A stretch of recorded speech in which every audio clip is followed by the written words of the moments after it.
Um outro caso que infelizmente ficou muito conhecido aqui no Brasil, eu digo infelizmente porque a gente não quer ter projetos nossos próximos aqui enfrentando problemas, foi o caso do Compeg, a nova refinaria do Compeg no estado do Rio de Janeiro, aonde foi verificado que os grandes vasos, os reatores, os grandes vasos que chegaram por navio no porto, não podiam ser transportados pelas estradas até chegar ao Compeg, porque as estradas não iam suportar o peso dos equipamentos. E aí, durante vários anos, e isso, claro, que teve a influência do fato da obra ter sido paralisada, todos os problemas que apareceram em relação a tudo que foi noticiado em relação a esses projetos, fez com que esses equipamentos ficassem parados no porto por muitos anos, até que foi, né, feita uma mudança no plano logístico de levar de um porto para outro e a partir desse outro porto poder mover os equipamentos. Mas isso com certeza traz prejuízos para o projeto, porque você precisa ficar mantendo equipamentos no porto, fica ocupando espaço, o porto te cobra por esse espaço, porque ele acaba atrapalhando a operação. Depois você movimenta de novo para outro local, tenta achar outras soluções. Eu lembro que foi noticiado também na época que uma das soluções era abrir uma estrada nova, provisória, só para passagem desses grandes equipamentos, e aí teve o problema de licenciamento ambiental, que não saiu, e aí a empresa fica de mãos amarradas. Eu estou com os equipamentos aqui, em distância, né? Eu não lembro agora de cabeça, mas não era muita coisa até chegar no Compeg e aqueles equipamentos não tinham como chegar. Então, isso tudo, né, nos mostra que, poxa, são vários detalhes que a gente precisa cuidar ao longo do nosso planejamento para que quando o projeto entre de fato na execução, tudo esteja equalizado para que eu possa simplesmente, como se fosse fácil, tá? Simplesmente executar o plano, certo? Então, por isso que a gente fala de front-end loading, o carregamento no início. Eu trago para o princípio do projeto as principais definições, as principais decisões, para que quando eu entre na execução, eu simplesmente siga o plano. Não é tão fácil quanto parece, porque é claro que durante a execução tem coisas que vão desviar do planejamento. Mas aí você já sabendo o que era preciso, consegue fazer uma ação de contorno de maneira muito mais fácil e prática e consegue observar os impactos no restante do projeto. Então, poxa, meu caminho crítico está aqui, o planejamento está todo definido. Se eu tiver que atrasar essa tarefa, esse transporte desse grande equipamento até chegar no site, o que isso desencadeia de impactos dentro do meu cronograma? E aí nós vamos agir dessa forma. Então, por mais que você, às vezes, não possa evitar que ocorra um impacto, você consegue saber de antemão o tamanho desse impacto e aí tomar ações para, pelo menos, amenizar o problema.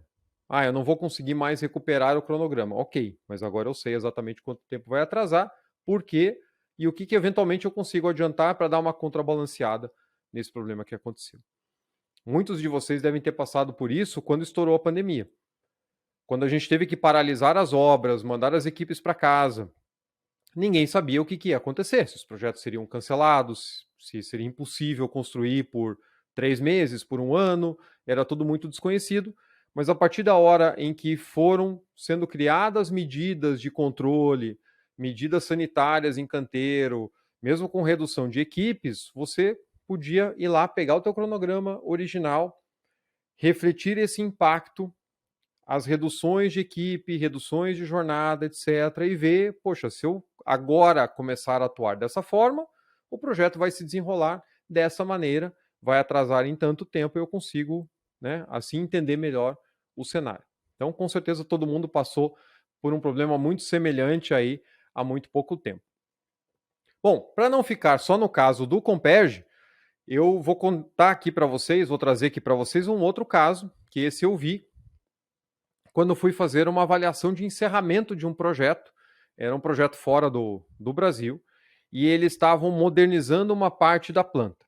Então, eles iam melhorar a tecnologia de processo de uma parte de uma planta, e essa planta ficava em uma área remota, mas a equipe toda de engenharia, definição, planejamento ficava local. Então, a equipe da planta estava cuidando desse projeto, mas era um projeto que tinha essa dificuldade de ficar muito distante do principal centro administrativo da empresa e um acesso mais difícil para fornecedores. Tecnicamente, depois da entrega, Então, eu estive lá, o projeto estava em operação há mais de 6 meses, acho que quase um ano. O projeto operava bem. Então, estava dentro das expectativas, não tinha aquele problema de não conseguir funcionar bem, como eu citei agora há pouco, que é um caso típico em novos projetos, né, em intervenções. Só que ele teve atrasos e teve aumento de CAPEX durante a sua execução. E qual foi a principal causa? Foram as interferências que foram descobertas no campo logo depois do início da execução, que é um caso muito típico em projetos brownfield. Se eu estou melhorando a tecnologia de processo da minha planta, significa que eu estou fazendo uma intervenção diretamente no meio da minha operação. E isso vai trazer problemas, vai trazer dor de cabeça, vai trazer interferências, né?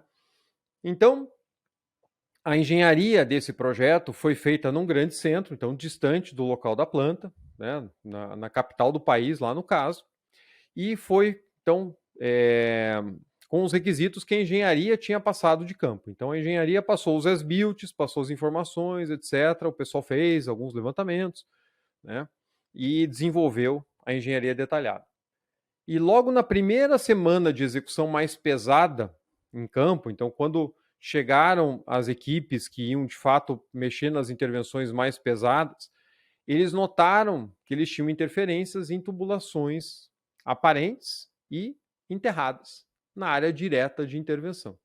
E naturalmente essas interferências não estavam mapeadas.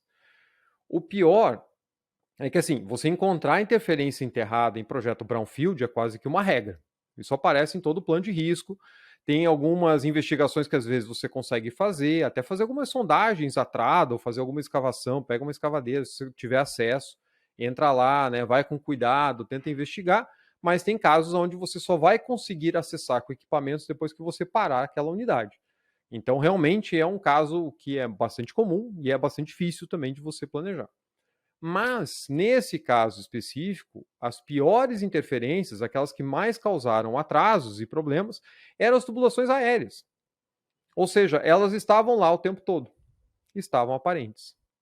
E para piorar a situação, por que eu trago isso aqui, né? Parecido com o caso da Espanha, talvez até mais emblemático, pelo menos para mim, a planta, a área da planta onde foi feita a intervenção, ela ficava literalmente do outro lado da rua do escritório da engenharia.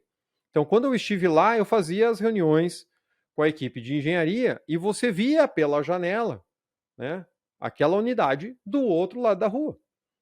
Então, assim, algumas dessas tubulações eram quase que visíveis da janela do escritório. E aí, no relatório de encerramento, a equipe colocou, né, que é como se essas interferências tivessem aparecido de forma não prevista durante a execução.